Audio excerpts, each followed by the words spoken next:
د افغانستان او افغانانو لپاره ستر د پرمختګ او خوشحالۍ خبر غزني کې 15 صنعتي فابریکو خپل فعالیت پیل کړی دی. د غزني د صنعت او معدن خونې مسؤلین وایي په تیرو څو میاشتو کې 15 نوي صنعتي فابریکو په فعالیت پیل کړی دی. د غزني د صنعت او معدن خونې رئیس وایي په دې ولایت کې د صنعتکارانو لویه ستونزه د صنعتي پارکونو نشتون دی. نوموړی وایي که یاده کشاله حل شي نور پانګوال به غزني ولایت کې پانګې اچونې ته زړه ښه کړي.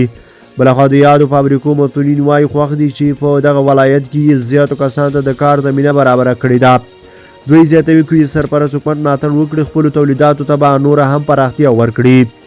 غزني چې د هیواد له صنعتي ولایتونو هم شمیرل کیږي اوس مهال پکې شاوخوا 100 مختلفې لویې او کوچنۍ فابریکې فعالیت کوي. بلخوا افغان سوداګر وایي کراچۍ بندر کې مو مالونه لا هم نه دي خوشي شوي.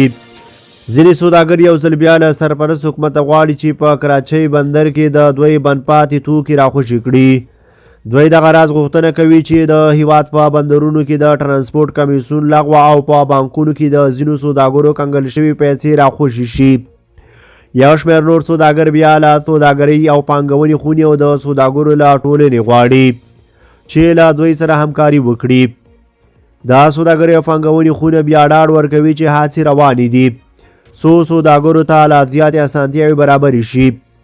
تر دې وړاندې سرپرست حکومت ویلي وو چې د پاکستان په کراچۍ بندر کې د ټرانزیټي توکو د پاتې 450 کانټینرونو د راخوشي کولو لپاره هڅې دوام لري.